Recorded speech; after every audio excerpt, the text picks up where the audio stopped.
উৰিয়ামঘাট ৰেংমা সংৰক্ষিত যি বনাঞ্চল, এই ৰেংমা সংৰক্ষিত বনাঞ্চলত এই যিসকল মিয়া লোক তেওঁলোকে অসমৰ বিভিন্ন ৰাজ্যৰ পৰা অহা বুলি তেওঁলোকে দাবী কৰে। কিন্তু এই লোকসকল তেওঁলোকে দাবী কৰে যে বহু বছৰৰ পৰা তেওঁলোক ইয়াত স্থিতাপি লৈ আছে।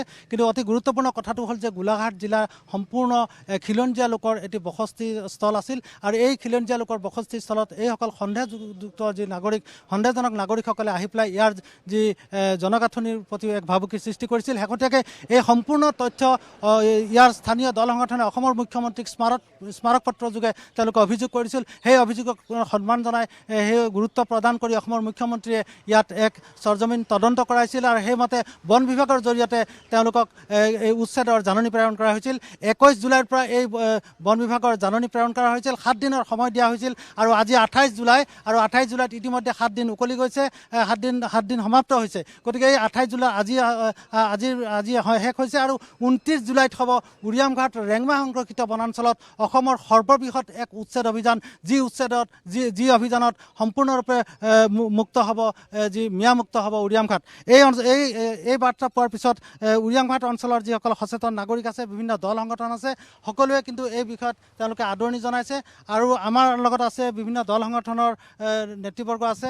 গতিকে ইতিমধ্যে আপোনালোকেও মুখ্যমন্ত্ৰীক স্মাৰক পত্ৰ দিছিলে। ইয়াৰ পিছত মুখ্যমন্ত্ৰীয়ে গোটেই বিষয়টো এটা গুৰুত্ব প্ৰদান কৰি শেহতীয়াকৈ ইয়াত উচ্ছেদৰ এক পৰ্যায়লৈকে পাইছে আৰু 29 জুলাইত হ'ব অসমৰ সৰ্ববৃহৎ এক উচ্ছেদ অভিযান হ'ব। কি ক'ব? হয়, উজনি অসমৰ এটা সৰ্ববৃহৎ উচ্ছেদ অভিযান। এই ক্ষেত্ৰত মুখ্যমন্ত্ৰীৰ ডাইৰেক্ট স্পেচিয়েল পদক্ষেপত আচলতে হৈছে আৰু সকলো ৰাইজে আচলতে এইটো বিচাৰিছে, সকলো ৰাইজে আদৰণি জনাইছে আৰু আমিও আদৰণি জনাইছোঁ। আৰু লগতে এটা কথা ক'ব বিচাৰিছোঁ, যিসকল অবৈধ ইয়াত বেদখলকাৰী আছে, সন্দেহযুক্ত ব্যক্তি আছে, বেছিভাগেই গ'ল, প্ৰায় 20% মান আছে নেকি আমি অনুভৱ কৰিছোঁ। গতিকে সকলো যাবই। কিন্তু আমি বিচাৰোঁ, মুখ্যমন্ত্ৰী মহোদয়ক এটাই কথা ক'ব বিচাৰিছোঁ যে এই অঞ্চলটোত যিবিলাক অবৈধ বেদখলকাৰী আছে, সন্দেহযুক্ত লোক আছে, এইসকলৰ পৰা আমাৰ উৰিয়ামঘাটখন মুক্ত হ'ব লাগে।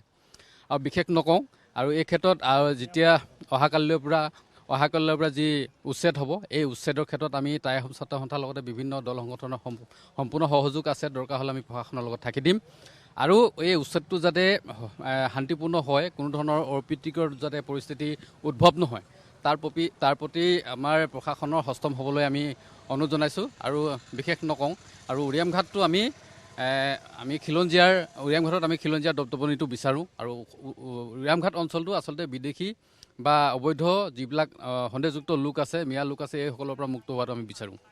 নিশ্চয়কৈ এই দেখা গৈছে যে মিয়া লোকসকলে খিলঞ্জীয়াৰ বসতিস্থলত আহি তেওঁলোকে বেদখল কৰি ইয়াত যি জনগাঁথনিৰ প্ৰতি এক ভাবুকি সৃষ্টি কৰিছিল। হয়, মুখ্যমন্ত্ৰী আগমনৰ পিছতে উৰিয়ামঘাট ৰেংমা বনাঞ্চল ইতিমধ্যে নিশ্চিত হৈ পৰিছে।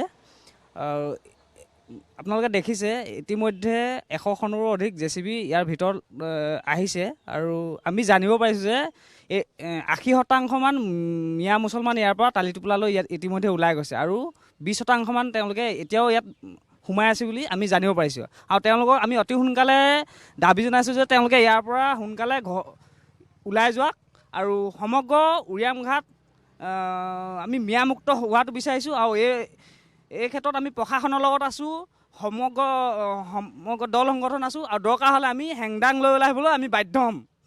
ধন্যবাদ। কি ক'ব? হয়, নমস্কাৰ। আমাৰ অসমৰ মুখ্যমন্ত্ৰী ডাঙৰীয়াই যি মিয়ামুক্ত গঢ়া সপোন দেখিছে, লগতে যি মিয়ামুক্ত গঢ়াৰ উৰিয়ামঘাটখনক মিয়ামুক্ত কৰা যি সপোন দেখিছে, পদক্ষেপ লৈছে, তাক আমি পূৰ্ণ সমৰ্থন কৰিছোঁ। আৰু এতিয়াও বৰ্তমান আমাৰ চকুত পৰিছে যে আমাৰ উৰিয়ামঘাটৰ পৰা প্ৰায় অবৈধ বাংলাদেশী টালি টোপোলালৈ নিজৰ স্থানলৈ যাবলৈ সক্ষম হৈছে। আৰু এতিয়াও বেআইনীভাৱে আচলতে আইন বিৰোধী হিচাপে আমাৰ অসমীয়া খিলঞ্জীয়া ভূমি দখল কৰি এতিয়াও বৰ্তমান তেওঁলোকে বসতি স্থাপন কৰি আছে উৰিয়ামঘাট কিছুমান অঞ্চলত। এতিয়া সিহঁতক আমি আচলতে উৰিয়ামঘাট আমি স্থানীয় যুৱক হিচাপে সকিয়নি প্ৰদান কৰিব বিচাৰিছোঁ যে এতিয়াও সময় আছে, সমাগত অহাকালিলৈ পৰা আচলতে সৰ্ববৃহৎ উচ্ছেদ হ'বলৈ গৈ আছে। উচ্ছেদ নোহোৱাৰ আগতে তেওঁলোক টালি টোপোলা বান্ধি নিজৰ স্থানলৈ আমি যাবলৈ আহ্বান জনাইছোঁ। যদি নিজৰ স্থানলৈ টালি টোপোলা বান্ধি তেওঁলোকে গমন নকৰে, তাৰ কিন্তু সমাধান তেওঁলোকেও বিচাৰি নাপাব বা আমাৰো হাতত সমাধান দিবলৈ উপায় নহ'ব বা আৰু প্ৰশাসনে যি এতিয়াও পূৰ্ণ গতিত কাম কাজ আগবঢ়াইছে, প্ৰশাসনৰ লগতো আছোঁ আৰু লগতে আপোনালোকৰ লগতো আছোঁ, দল সংগঠনৰ সকলো লগতে মই আমাৰ স্থানীয় যুৱক হিচাপে পূৰ্ণ সমৰ্থন জনাইছোঁ। আচলতে মুখ্যমন্ত্ৰী ডাঙৰীয়াই যি অসমত বা আমাৰ উৰিয়ামঘাট অঞ্চলৰ উজনি অসমত যি মিয়া মুক্ত কৰা সপোন দেখিছে বা পদক্ষেপ গ্ৰহণ কৰিছে তাক আমি পূৰ্ণ সমৰ্থন কৰিছোঁ আৰু অবৈধ বাংলাদেশী অসমৰ পৰা আচলতে নাইকিয়া হওক তাৰে আমি কামনা কৰিছোঁ। ধন্যবাদ। হয়, নিশ্চয়কৈ আমি সৌৰভ এটা কথা ক'ব লাগিব যে আমি সীমান্তৰ যি ৰেংমা সংৰক্ষিত বনাঞ্চল আমি পৰিদৰ্শন কৰিছিলোঁ।